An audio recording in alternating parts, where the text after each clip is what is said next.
Rebonjour, je suis de retour. Partagez la vidéo.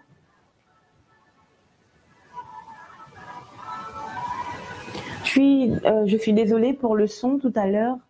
On a eu un problème technique, on a dû repartir pour revenir. J'espère que là le son est bon. Il est bon le son? Ok. J'aimerais me voir. J'aimerais voir, s'il vous plaît. Celles qui sont connectées en premier, partagez. Faites quelque chose.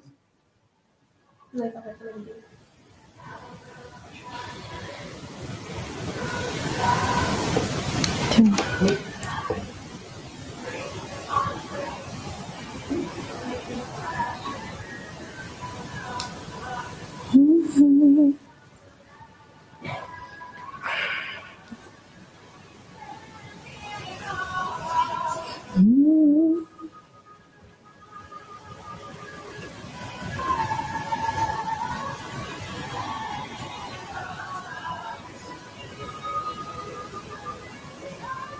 Oui. Si tu téléphones, le fait qu'il soit branché, tu sais qu'il y a des écouteurs. Mmh. Le fait que tu parles des frottements. Vous l'entendez ou pas? Vous entendez des frottements? Ouais. C'est compliqué.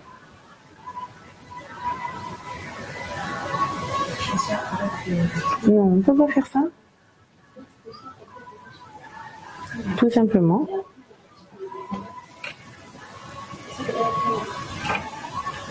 Et là, vous entendez toujours ou pas?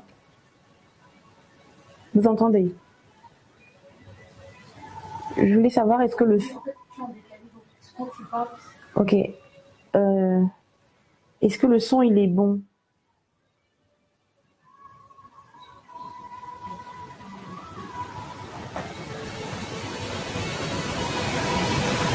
Maintenant, ça va mieux. C'est mieux? Le son, il est bon? Merci beaucoup, Daniel.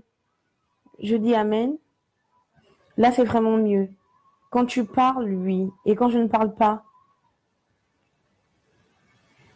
Quand je parle, c'est très clair. Ça,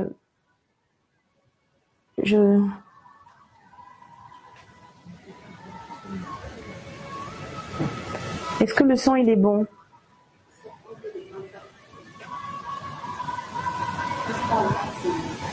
Quand je parle pas, ça fait du bruit. Mais quand je parle, ça ne fait pas de bruit. Ça veut donc dire que je vais devoir parler sans cesse. Non-stop, c'est ça?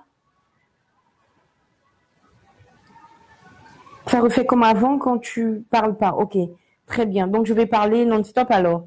Parce que j'ai besoin de garder mon téléphone pour interagir avec les gens. Vous voyez? J'ai besoin de voir. Est-ce qu'on est sûr que le problème, c'est mon téléphone? Non, on n'est pas sûr. Puisque quand je parle, c'est différent.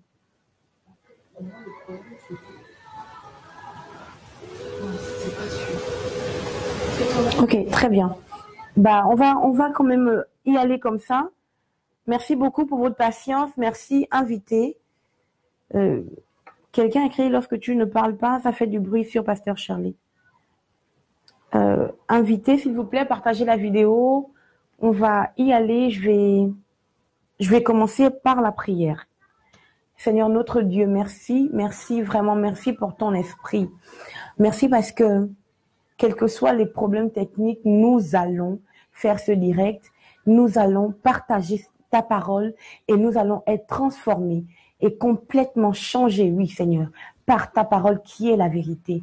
Dans le nom de Jésus, je prie afin que l'Esprit de Jésus prenne maintenant le plein contrôle de ces moments, qu'il ouvre notre esprit et que nous puissions recevoir cette parole qui vient d'en haut, dans le nom de Jésus-Christ de Nazareth. Seigneur, je prie afin que chaque personne qui me regarde soit touchée, Seigneur, soit transformée, soit relevée, Seigneur mon Dieu, au travers de ta parole, au nom de Jésus-Christ de Nazareth, que les vérités qui sortent de ta parole, mon Dieu, puissent confronter notre réalité, Seigneur, mon Père et mon Roi, afin que notre réalité ressemble à la vérité de ta parole. Seigneur, nous ne voulons pas faire des mariages qui ne portent pas de fruits. Nous ne voulons pas rentrer dans le mariage sans les outils nécessaires.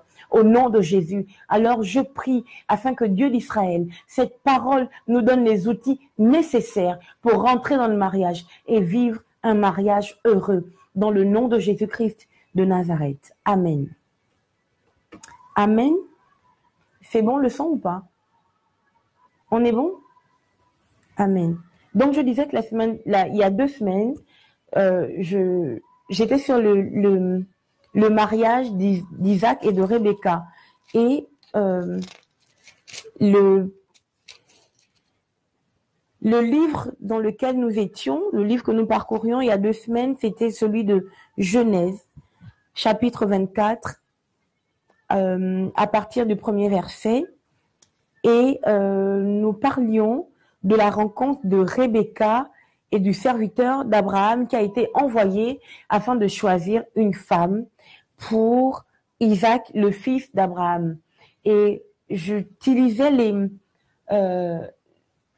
certains points de caractère ou des actions de Rebecca dans ce passage pour inciter les jeunes femmes à revoir leur parure intérieure.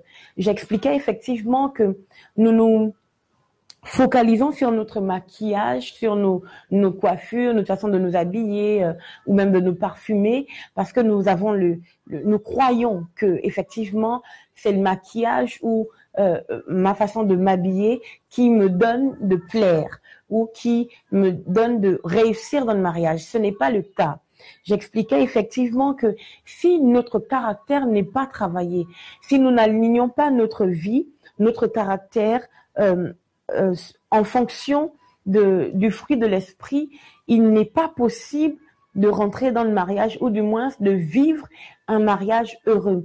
J'incitais les sœurs à travailler, effectivement, comme dit l'apôtre Pierre, à travailler leur parure intérieure. Et la vie, l'exemple de Rebecca était un bon exemple parce que on voit dans l'écriture que lorsque cet homme, le serviteur d'Abraham, rencontre Rebecca, et qu'il lui demande de lui donner de l'eau, rien qu'à la réponse de Rebecca, on se rend compte que Rebecca est une fille bien élevée. Rebecca est quelqu'un qui fait attention à son entourage. Rebecca est quelqu'un de serviable, quelqu'un de large en actes de bonté et d'amour. Et donc, c'était c'était un bon départ pour vivre un mariage heureux. Aujourd'hui, je vais continuer sur ce passage. Nous allons continuer d'étudier la vie de Rebecca pour voir, pour que nous puissions effectivement voir ce qui ne va pas dans notre caractère, dans notre façon de nous comporter, ce qui est un problème ou un frein face à notre envie d'entrer dans le mariage. C'est un peu ce que je disais la semaine dernière. Et je crois que j'avais dit aussi que je parlerai certainement de ce qui se passe dans la famille de Rebecca et également de la rencontre de Moïse et de Séphora. Et là, ça va être intéressant parce que à ce niveau, donc Exode 2, verset 15, je m'adresserai aux hommes parce qu'on croit qu'il n'y a que les femmes qui doivent savoir apporter de l'eau. Non. Le passage d'Exode 2, verset 15, vous voyez que je souris parce que c'est extraordinaire, c'est la parole de Dieu et j'aime la parole de Dieu. Le passage d'Exode 2 au verset 15 démontre effectivement qu'il n'y a pas que les femmes qui doivent être capables d'apporter de l'eau dans leur foyer, d'abreuver leur mari, d'abreuver leur entourage. Les hommes aussi doivent être capables d'avoir de l'eau pour arroser leurs femmes, arroser leurs enfants, arroser leur foyer, arroser leur entourage.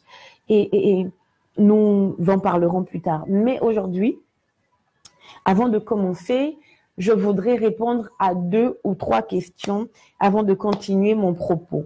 Donc, nous sommes libres de poser nos questions. J'attends quelques secondes.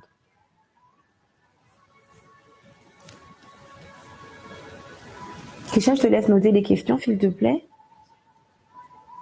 Si vous avez des questions par rapport aux fiançailles, par rapport au mariage, par rapport à ce qui a été dit il y a 2 semaines, je suis ouverte pour répondre à toutes vos questions.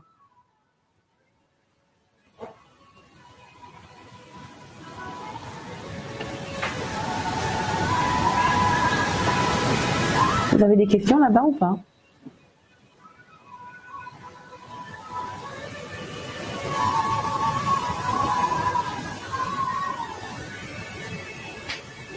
Oui, non?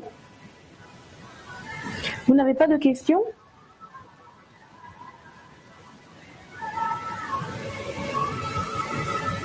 Comment savoir qu'une femme est prête pour le mariage?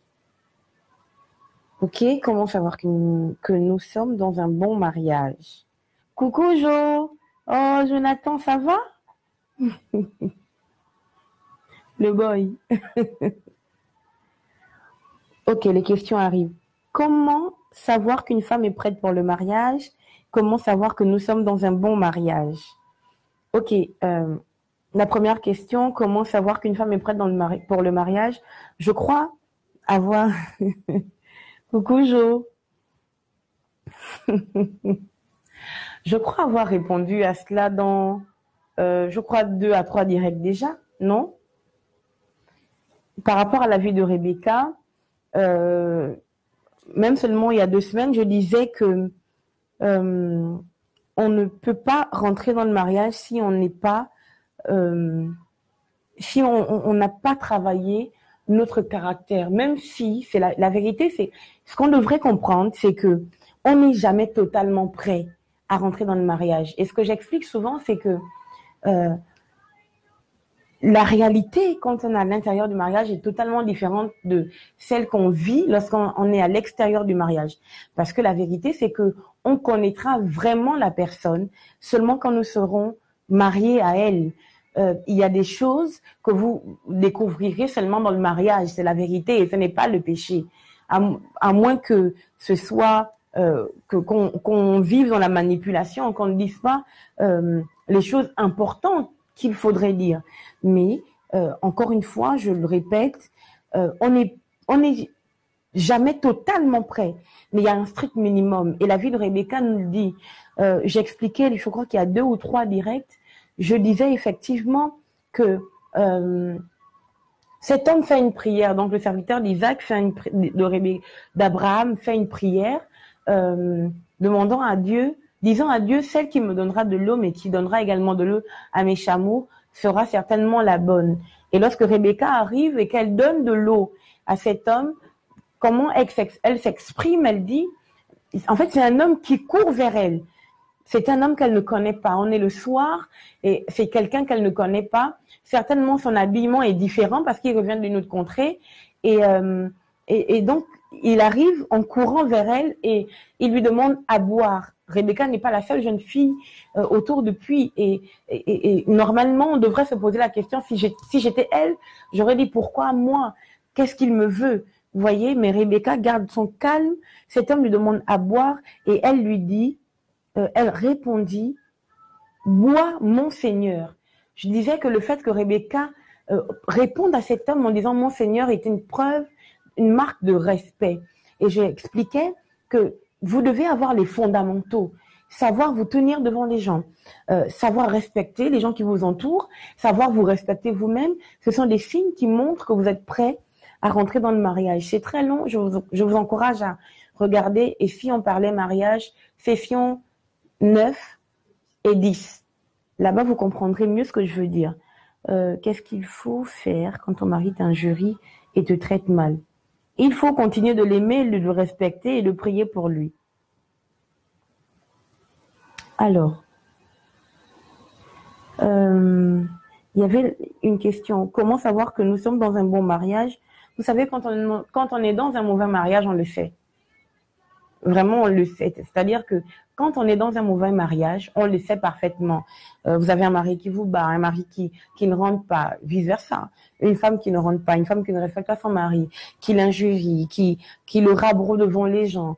On sait parfaitement qu'on n'est pas dans un bon mariage, quelqu'un qui ne sait pas nous couvrir, ne sait pas nous protéger, quelqu'un qui a tendance à vous comparer aux femmes du passé ou aux femmes qui vous entourent. Tu ne ressembles même pas à, quand je regarde Blandine, elle est différente, vraiment quel couple merveilleux. Tu n'es non, c'est-à-dire que si vous êtes dans ça, vous savez pertinemment que vous n'êtes pas dans un bon mariage. Et si vous êtes malheureuse, vous n'êtes pas dans un bon mariage, mais encore une fois, il y a une nuance.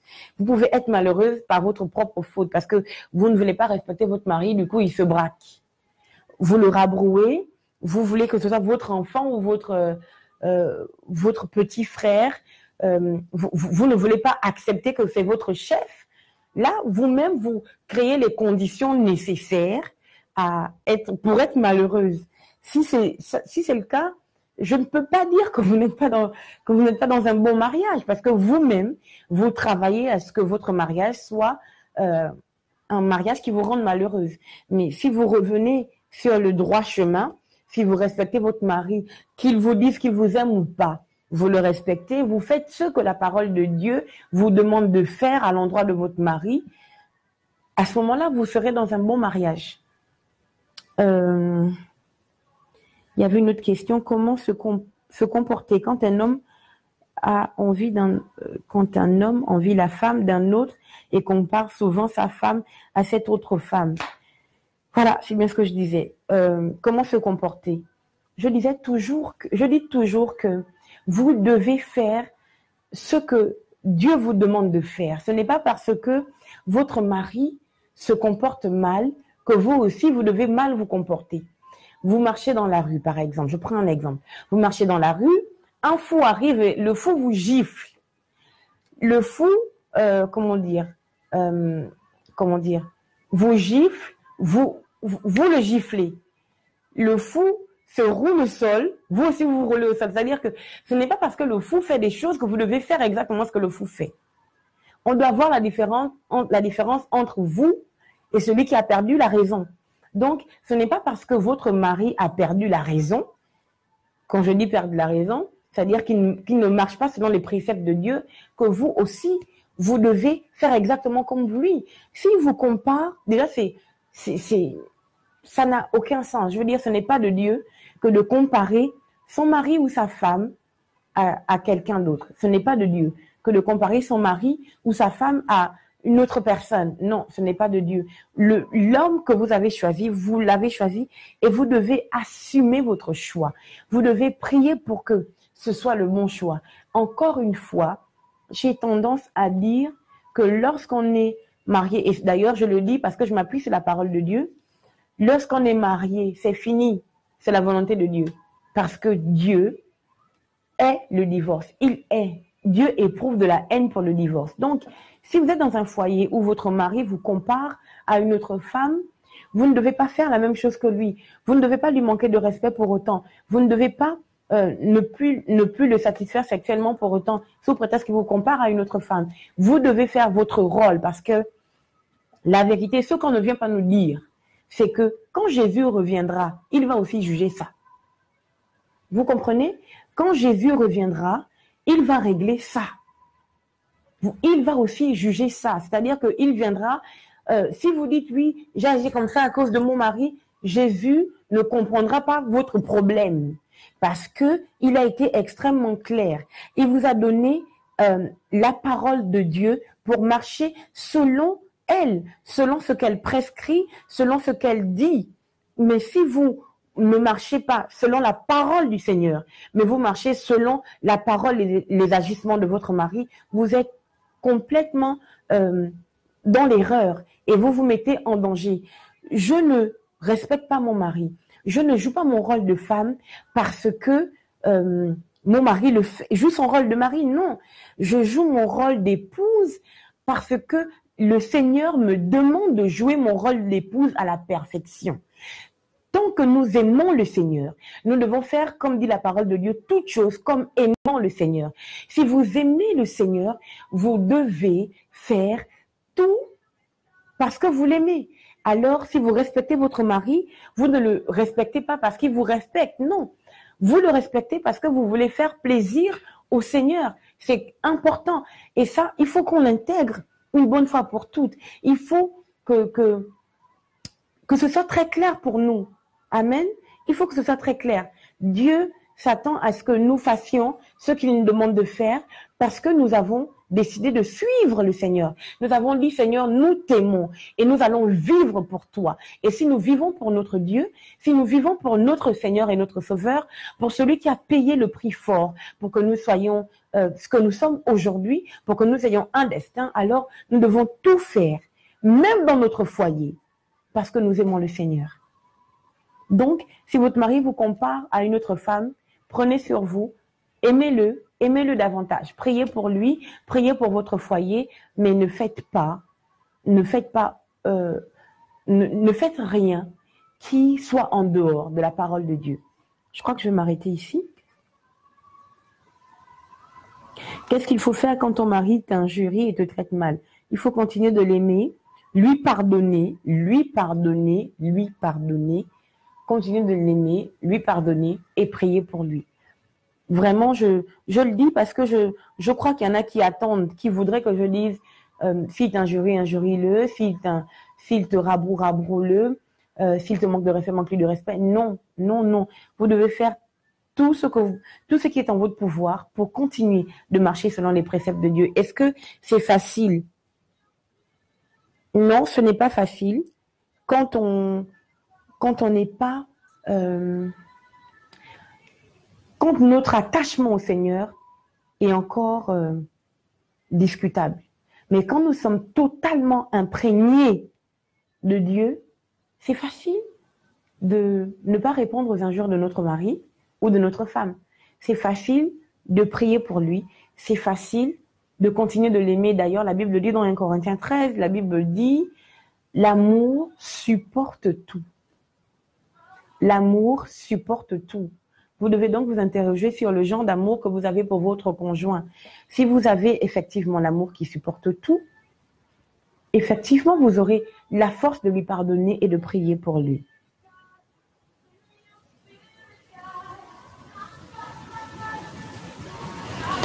Je crois que j'ai répondu à cette question. Comment faire si cette personne, n'étant pas chrétienne, véritablement veut former quelque chose avec nous, en disant s'y mettre vraiment par amour pour nous. Je veux dire ce que la parole de Dieu dit. Nous pouvons nous marier, mais que ce soit dans le Seigneur.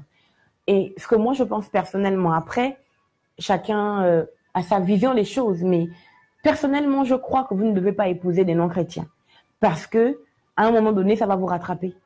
Le jour qui vous dira de ne plus aller à l'église, de ne plus prier dans sa maison, de ne plus écouter des louanges, qu'allez-vous faire? J'avais déjà répondu à cette question. Alors,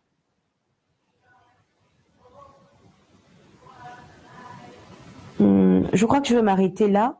Et comment on appelle ça? Le prochain direct, la session 12, c'est là, ce sera la session des questions-réponses. Ok, donc dans 2 semaines, notez les questions s'il vous plaît. Dans 2 semaines, je répondrai aux questions que vous allez poser sur le visuel qu'on postera dans 1 semaine. Voilà. Je vais continuer sur l'histoire de Rebecca et d'Isaac.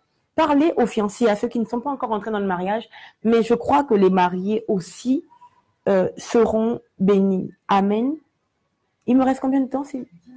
10 minutes. Waouh. Antonia, tu es dur aujourd'hui, hein? Alors, donc nous étions dans Genèse 24. Je ne vais pas lire le premier verset parce que dans la session 9, 10, je crois que j'en ai parlé. Je crois même que dans la session 8, j'ai lu les premiers versets. Je vais continuer la rencontre de Rebecca et du serviteur d'Isaac. Alors, verset 15. En fait, le verset 13, 14, le serviteur d'Isaac est arrivé au bord du puits et il prie. Il dit à Dieu que celle à qui je dirai, s'il te plaît, penche ta cruche pour me donner à boire, et qui me répondra, bois, et je vais aussi faire boire tes chameaux, soit celle que tu destines à ton serviteur Isaac, ainsi je saurai que tu témoignes de la bonté à mon maître. Verset 15, il n'avait pas encore fini de parler que Rebecca arriva la cruche sur l'épaule. Chez nous, en Afrique, la cruche, enfin, on porte les poids sur la tête, hein, vous le savez, mais chez eux, en Orient, ils portent sur l'épaule. La cruche sur l'épaule, c'était la fille de Bethuel, fils de Milka et de Nahor, le frère d'Abraham. La jeune fille était très belle. Elle était vierge, aucun homme ne s'était encore uni à elle. Gloire à Jésus. Gloire, gloire, gloire à Dieu. Je voudrais quand même, parce que je ne peux pas passer sur ça, je ne peux pas passer outre. On va rappeler, donc elle était vierge, aucun homme ne s'était jamais uni à elle. C'est très clair, je crois que la Bible est extrêmement claire, mais je vais le redire. Si vous avez, avant de rencontrer le Seigneur, vous aviez une vie, hein, on ne naît pas chrétien, vous aviez une vie, vous avez fait tout ce que la Bible déconseille, donc vous avez connu les hommes ou les femmes, et voilà. Dieu ne tient pas compte de notre passé, c'est passé. Mais si vous avez donné votre vie à Dieu, votre vie à Jésus-Christ, vous êtes chrétienne, chrétien, vous êtes attaché au Seigneur, je crois que ce passage doit vraiment vous parler. Vous ne devez pas vous connaître sexuellement avant le mariage. Vraiment, je crois que j'en ai parlé, mais je vais encore en parler aujourd'hui pour que ce soit encore plus clair. On ne se connaît pas sexuellement avant le mariage. L'idéal, ce serait de se marier vierge. Mais, dommage, parce qu'on n'est pas chrétien et que les gens font ce qu'ils veulent faire, ils vivent en dehors de la parole de Dieu, ils connaissent pas les préceptes et toutes ces choses. Finalement, on n'est plus vierge, vice-versa, que ce soit les hommes ou les femmes. Ça ne s'adresse pas qu'aux femmes. Les hommes aussi doivent se garder chastes. Les hommes doivent se garder chastes. Ils doivent rentrer dans le mariage chaste. Maintenant, s'ils ne sont pas rentrés dans le mariage chaste,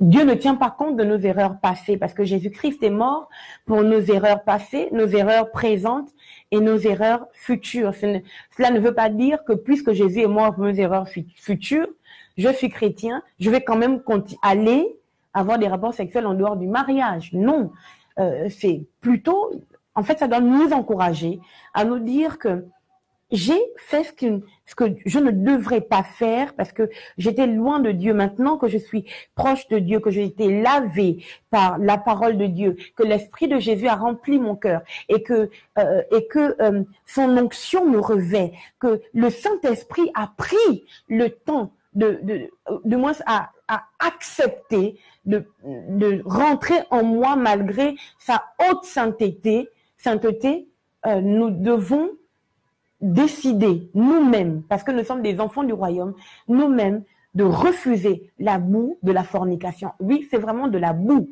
Nous devons refuser d'aller patauger dans tout ce qui est impur. Nous devons refuser d'aller patauger dans la boue du péché. Amen. Donc cette jeune femme n'avait pas connu d'homme. Elle descendit à la source, remplit sa cruche et remonta. Verset 17. Alors le serviteur courut à sa rencontre et lui dit: s'il te plaît, laisse-moi boire un peu d'eau de ta cruche. Elle répondit: bois, mon Seigneur. Et elle s'empressa de descendre la cruche de son épaule pour la prendre dans ses mains et de lui donner à boire. Après quoi, elle lui dit: je vais aussi puiser de l'eau pour tes chameaux jusqu'à ce qu'ils aient assez bu. Elle s'empressa de vider sa cruche dans l'abreuvoir, courut encore au puits et puisa de l'eau pour tous les chameaux. En tout, cet homme avait 10 chameaux. Comment dire, les études montrent que Rebecca, pour abreuver les 10 chameaux, aurait fait 50 tours de l'endroit où il y avait l'abreuvoir au puits. Elle aurait fait 50 tours. Et en réalité, il fallait au moins 500 litres d'eau. Bon, que Rebecca ait fait ça, ça révèle plusieurs qualités qu'elle a en elle. Normalement, nous, on aurait fait en réchignant. Oh là là, je suis fatiguée, c'est bon, j'ai déjà donné à 2 chameaux, quoi. Enfin, c'est exactement ça. Enfin, je donne à 2 chameaux, c'est bon. En même temps, vous dites comment? C'est relou. Oh là là, c'est relou. En même temps, il était chelou, quoi. C'est grave.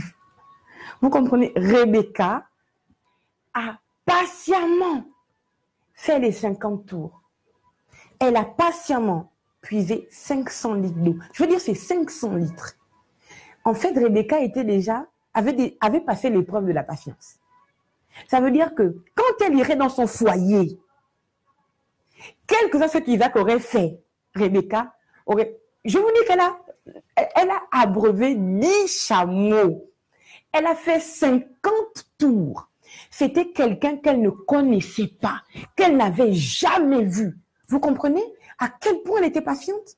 Le fruit de l'esprit. À quel point Rebecca était patiente? La dernière fois, j'ai parlé de la serviabilité. En fait, je disais que Rebecca était large en acte de bonté. En fait, le fait qu'elle propose déjà de lui donner de l'eau et de donner à ses chameaux, elle est serviable. Elle montre qu'elle est vraiment serviable. Vous n'êtes pas serviable.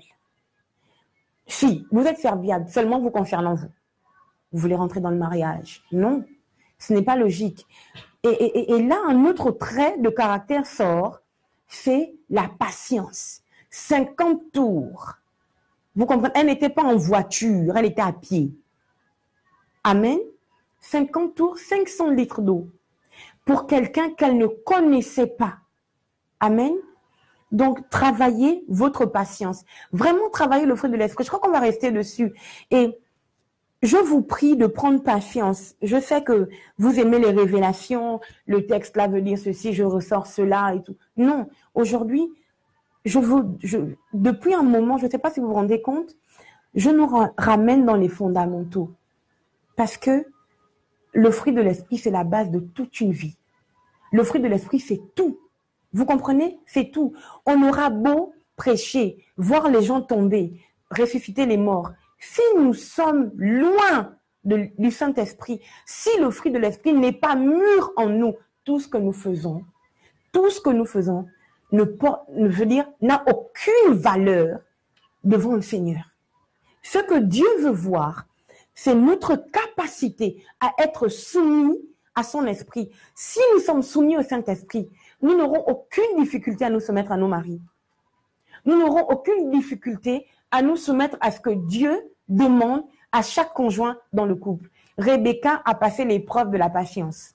Ça veut dire que quand elle rentre dans son mariage, qu'importe ce que Isaac pourrait faire, qui pourrait normalement l'emmener à s'impatienter ou à sortir d'elle, Rebecca a prouvé que pour quelqu'un qu'elle ne connaissait pas, elle a été patiente, à plus forte raison son mari. Vous comprenez? Donc, elle s'empressa de descendre la cruche de son épaule pour la prendre dans ses mains et lui donner à boire. Après quoi, elle lui dit, je vais aussi puiser de l'eau pour tes chameaux jusqu'à ce qu'ils aient assez bu. Elle s'empressa de vider sa cruche dans l'abreuvoir, courut encore au puits et puisa de l'eau pour tous les chameaux. Le serviteur, étonné, l'observait sans dire un mot pour voir si, oui ou non, l'Éternel faisait réussir son voyage. Quand les chameaux eurent fini de boire, il prit un anneau d'or d'environ 6 grammes, ainsi que 2 bracelets d'or, pesant chacun plus de 100 grammes, qu'il passa au poignet de la jeune fille. J'ai parlé de ça il y a 2 semaines. Puis il lui demanda, « De qui es-tu la fille? Dis-le-moi, s'il te plaît. Y a-t-il dans la maison de ton père de la place pour que nous puissions y passer la nuit? » Elle lui répondit, « Je suis une fille de Bethuel, le fils de Milca et de Nahor. » Puis elle ajouta, « Il y a chez nous de la paille et du fourrage en abondance et toute la place pour vous loger. » Alors le serviteur s'inclina pour se prosterner devant l'Éternel. Il dit, « Loué soit l'Éternel, le Dieu d'Abraham, mon maître, qui n'a cessé de témoigner sa bonté et sa fidélité à mon maître. Il m'a conduit dans mon voyage jusque dans la parenté de mon maître. La jeune fille courut chez sa mère raconter. La jeune fille courut chez sa mère raconter tout ce qui s'était passé. On va rester là. Nous allons parler. La jeune fille courut. Mais Antonia, au moins 5 minutes. Je ne vais pas les laisser comme ça. Je disais donc que la jeune fille courut chez sa mère raconter ce qui s'était passé. Et là, je vais ouvrir une énorme parenthèse. Vous rencontrez un homme. Vous vivez votre histoire avec lui. Vous allez au restaurant. Vous allez jusque dans sa chambre. Vous avez déjà même rencontré les parents du monsieur. Vous allez, ses frères, ses sœurs vous voient. Ses parents vous voient. Votre propre mère n'est pas au courant. Votre propre famille n'est pas au courant. Je veux dire, si Rebecca parle à sa mère, c'est parce que Rebecca a besoin d'un œil avisé. Vous comprenez? De quelqu'un qui a plus de maturité qu'elle. Vous comprenez? Aujourd'hui, voici ce qui se passe dans l'église. Si je parle de ma rencontre au pasteur, moi, j'ai besoin de vivre ma vie. Je veux qu'on me laisse vivre ma vie. Je veux qu'on me laisse gérer ma vie. Je veux qu'on me laisse...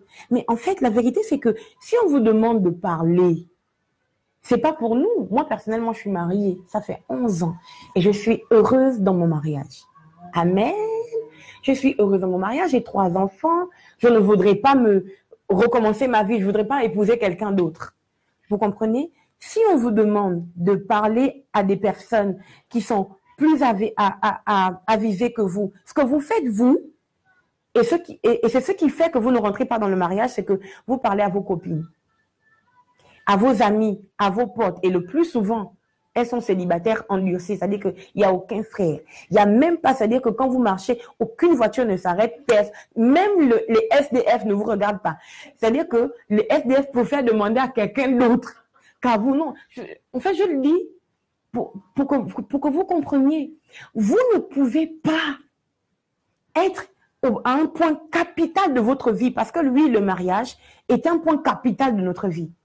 Vous ne pouvez pas être à un point capital de votre vie et puis estimer que vous allez gérer vous-même. Dieu a établi dans l'Église des personnes qui ont plus de sagesse que vous. Amen. Dieu a déposé à l'intérieur de votre mère, que ce soit votre mère biologique ou votre mère spirituelle. Et je vais ouvrir une autre parenthèse. Si votre mère biologique combat votre mariage, elle a un souci. Vous comprenez? Si votre mère biologique ne veut pas vous laisser aller, votre mère biologique trouve toujours que, quel que soit le frère, il peut être respectueux, aimant, manifester le fruit de l'esprit. Si votre mère biologique estime que non, il n'est pas bien et toutes ces choses, en fait, il n'y a aucun frère qui est bien pour elle, pour vous, il y a un problème spirituel là, il faut demander au Saint-Esprit d'agir. Amen. Mais en réalité, une maman, comment dire, une maman est toujours heureuse de voir son enfant rentrer dans le mariage. Amen. Et donc, vous ne pouvez pas avancer. Je veux dire, vous ne pouvez même pas faire un seul pas dans cette histoire de mariage sans parler à vos parents. Que ce soit vos parents biologiques, que ce soit vos parents spirituels. Parce qu'à un moment donné, qui vous couvre? Qui vous couvre dans votre histoire? Qui vous couvre? Votre ami? Votre copine? Qui n'a même pas, c'est-à-dire qu'il n'y a personne qui la regarde. Votre copine, ça fait 5 ans, il n'y a plus rien. Je ne comprends pas. Non, mais franchement, ici, les gens rient. Ça doit certainement être drôle. Mais c'est la vérité. C'est ce qu'on vit dans le, comment dire, c'est ce qu'on vit dans l'église. Quelqu'un vient me voir, oui, Mamoun, j'ai rencontré quelqu'un et tout. Et quand tu lui demandes, ça fait combien de temps que vous êtes ensemble? La personne te sort 8 mois. Et tu demandes, qui est au courant? Patricia, Laetitia, Félicia, Félixia, Chancia. Que les mots en A. Mais oui, au début c'était bien. Maintenant, je ne comprends pas ce qu'il a. Il il ne veut plus, il est réticent. Mais, sœur, comment se fait-il que ça fait 8 mois que tu es dans une relation, ta mère n'est pas au courant? Ni ta mère biologique, ni ta mère spirituelle, ni ton père spirituel. Au final, quel est le but que tu poursuis? Est-ce que tu veux véritablement rentrer dans le mariage? Si tu veux véritablement rentrer dans le mariage, tu vas impliquer les personnes qui ont une certaine autorité sur ta vie. Ou tu vas impliquer des personnes qui ont plus d'expérience, plus de sagesse que toi. Comprenez que Isaac n'a jamais émis auprès de son père le désir de se marier. Mais son père Abraham a estimé qu'il était temps pour son fils de se marier. Son père Abraham s'est impliqué à l'intérieur de l'histoire de mariage de son fils Isaac. Vous devez comprendre que vous ne pouvez pas rentrer dans cette chose aussi sérieuse qu'est le mariage et mettre votre père de côté. Et mettre votre mère de côté. Et les mettre sur le fait accompli. Non, non et non. Ce n'est pas de Dieu. Comment voulez-vous avoir la bonne direction? L'expérience qu'ils ont, vous ne l'avez pas. L'expérience que ces gens, que ces hommes et ces femmes qui sont vos parents, biologiques ou spirituels, ont, vous ne l'avez pas. Vous avez donc besoin de leur sagesse. Vous avez besoin de leur œil avisé. Ils ont vu déjà plusieurs choses avant vous. Vous commencez quelque chose et vous introduisez vos parents à la fin de l'histoire, quand c'est fini, pour nous faire jeûner et prier. Non, quand c'est comme ça, je ne jeûne pas et je ne prie pas. Vous devez, dès le début, permettre à vos autorités, permettre aux personnes plus sages que vous de vous conduire. Et c'est encore mieux quand elles sont mariées. C'est encore mieux quand elles sont mariées parce qu'elles ont une expérience. C'est-à-dire qu'elles ont passé l'étape de fiançailles jusqu'à rentrer dans le mariage. Vous comprenez ce que je veux dire? Est-ce que vous comprenez ce que je veux dire? Amen. Cette femme va parler à sa mère. Elle n'est pas dans la cachotterie parce que l'esprit de Jésus, en fait, si vous vivez quelque chose que vous cachez, tout de suite, dites-vous que Dieu n'est pas dedans. Il n'y a pas Dieu. Dieu n'existe pas. Moi, je parle de ma propre expérience. Quand j'ai rencontré mon mari, ma mère n'était pas avec moi. Ma mère était en Belgique, mais je vivais avec la sœur de ma mère et je lui ai parlé. La première fois que je suis rentrée tard chez moi et que je n'étais pas à l'église, c'était avec mon mari. C'est quand j'ai rencontré mon mari. Mais elle savait avec qui j'étais. Elle savait avec qui j'étais. Elle connaissait l'histoire depuis le début. Vous comprenez? C'est important. Et aujourd'hui, je peux dire avec certitude que ça paye. Aujourd'hui, je suis mariée. Amen. Aujourd'hui, je suis mariée. Si vous faites quelque chose et que vous cachez, vous pouvez cacher à vos copines, vous pouvez cacher à vos amis, vous pouvez cacher, mais si vous cachez à votre mère, si vous cachez à vos parents, alors que dans votre cœur, vous avez le désir ou le projet de rentrer dans quelque chose de sérieux avec la personne, mais vous attendez à quoi? Dites-vous que Dieu n'est pas dedans. Parce que Dieu n'est pas dans les cachotteries. À moins que Dieu vous ait dit, n'en parlez pas. Mais la logique voudrait que vous en parliez aux personnes sages, avisées, qui veulent votre bien, afin qu'elles vous conduisent, qu'elles vous montrent la direction, qu'elles vous disent exactement ce qu'il faudrait faire. Amen. Et vous ne devez pas cacher. Je veux dire, il y en a qui cachent les mauvaises choses et disent les bonnes choses. Non, vous devez tout dire. Tout dire. Que ce soit le péché ou pas le péché, vous devez être en capacité de dire à vos parents la vérité. Amen. Rebecca avait un frère nommé Laban. Celui-ci se précipita au dehors et courut rejoindre le serviteur près de la source, car il avait vu l'anneau. Verset 30. Il avait vu l'anneau. Car il avait vu l'anneau et les bracelets au poignet de sa sœur, et il avait entendu Rebecca raconter ce que l'homme lui avait dit. Il alla donc trouver le serviteur qui se tenait avec les chameaux près de la source et lui dit, viens chez nous, homme béni de l'Éternel. Pourquoi restes-tu dehors, mon Dieu? Il dit, viens chez nous, homme béni de l'Éternel. Point. Pourquoi restes-tu dehors? J'ai préparé la maison et fait de la place pour tes chameaux. C'est extrêmement grave ce qui se passe ici. Et là, j'espère que vous partagez la vidéo. C'est très fort. Ce frère de Rebecca a vu l'anneau. Il sait ce que ça veut dire. Vous comprenez? Et c'est lui-même qui court. Pourquoi restes-tu dehors, homme béni de l'Éternel? C'est-à-dire qu'il voit qu'on veut épouser sa sœur. Il se rend compte, quand il voit l'anneau, il sait que c'est un signe très clair. Il entend ce que sa sœur raconte. Il se rend compte que ce que cet homme, regardez, Rebecca va raconter à sa mère. Vous comprenez? Jusqu'ici, Rebecca ne sait pas ce qui se passe.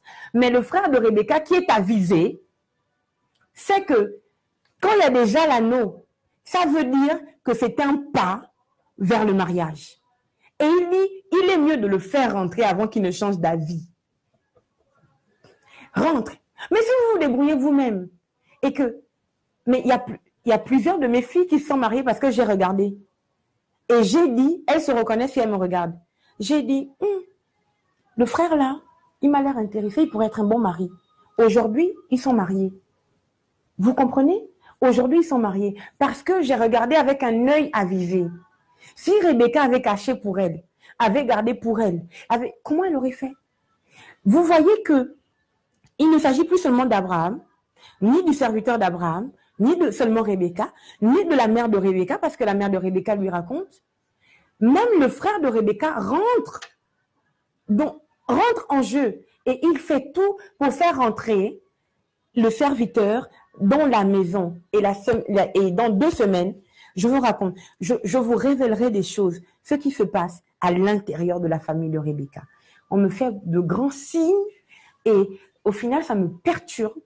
Donc, nous allons arrêter et dans 2 semaines, je vous dirai, on partira.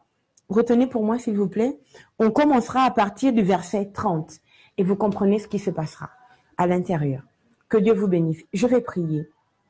Seigneur, notre Dieu et notre Père, nous savons que tu es un bon Dieu. Nous savons aussi que tu es plus sage que nous. Et nous savons, Seigneur, que tu as posé au-dessus de nous des personnes qui ont plus d'expérience, plus de sagesse que nous. Seigneur, nous voulons marcher dans la sagesse.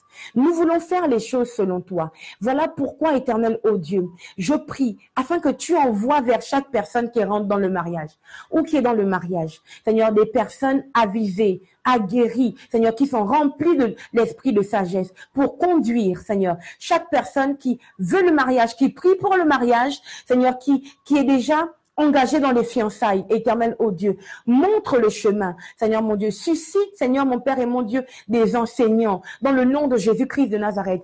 Nous ne voulons plus, Seigneur, aller vivre le divorce alors que nous sommes enfants de Dieu. Nous avons besoin, Seigneur mon Père et mon Dieu, que tu élèves à nos côtés des personnes qui vont, Seigneur, nous conduire dans la vérité, qui vont nous apprendre la sagesse, Seigneur mon Dieu, pour le mariage, pour les fiançailles, pour le foyer, dans le nom de Jésus-Christ de Nazareth. De la même manière, Seigneur mon Dieu, que le frère de Rebecca a été avisé. Nous avons besoin de ces personnes dans le corps de Christ. Nous avons besoin de ces personnes dans l'église de Jésus-Christ, mon Dieu. Être avisé pour les moins âgés. Éternel, mon Père et mon Dieu, montrer la direction aux moins âgés dans le nom de Jésus. Fais-le, Seigneur, afin que nous puissions te rendre toute la gloire. Je bénis chaque personne qui me regarde maintenant et chaque personne qui me regardera en différé, Seigneur, dans le nom de Jésus, que cette parole que nous avons partagée aujourd'hui puisse porter du fruit et du fruit en abondance. Au nom de Jésus, Amen. Que Dieu vous bénisse. Nous avons terminé. Il faut que je dise quelque chose avant de couper. Je crois que vous avez pu constater déjà sur la page Pasteur Shirley et sur la page Providence Église, la promotion de notre conférence de femmes providentielles dont le thème est Je prophétise. Dans le thème est Et vos filles prophétiseront. Et nous sommes en ce moment sur la campagne Je prophétise. Je voudrais vous inviter personnellement à ce programme. Je crois que quand je pense à Ézéchiel, par exemple, je ne vais pas être longue. La Bible déclare dans le livre de Ézéchiel 37 que la main de l'Éternel se pose sur Ézéchiel et l'emmène dans une vallée d'ossements desséchés. Et Dieu, qui est omniscient, omnipotent, demande à Ézéchiel, fils de l'homme, penses-tu que ces ossements puissent revivre? Et il répond, Seigneur, tu le sais. Et la réponse de Dieu est celle-ci. Il dit, prophétise. Prophétise, parle aux ossements desséchés. Je crois que les temps dans lesquels nous sommes, c'est les temps où les fils de Dieu doivent agir en tant que Dieu, en tant que les dieux qu'ils sont. Lorsque Dieu introduit Adam dans le jardin d'Éden, Dieu arrête de travailler parce que Adam est un Dieu. C'est à Adam de continuer de faire ce que Dieu a commencé à faire. Voilà pourquoi Adam nomme les animaux. Voilà pourquoi Adam a la responsabilité de veiller sur le jardin. Amen. Je crois donc que Dieu s'attend à ce que nous rentrions dans une ère où nous allons déclarer ce que nous voulons vivre, déclarer ce que nous voulons expérimenter. Et c'est le bon endroit, ce sera au 1 rue du Centre à Noisy-le-Grand, à Providence Église, les 22, 23 et 24 juin. Partagez les publications concernant cette conférence. Prenez rendez-vous déjà. Il y aura des tickets pour un atelier le samedi 23, un atelier, il faut réserver vos places, je vous assure, on n'aura pas assez de places. C'est maintenant qu'il faut contacter les gens sur Providence Église ou aller via l'application Providac, faire votre paiement pour votre ticket pour participer à l'atelier prophétique la participation est à 20 €. Je compte sur vous. Si vous vous aimez, vous allez participer à ce programme. Que Dieu vous bénisse.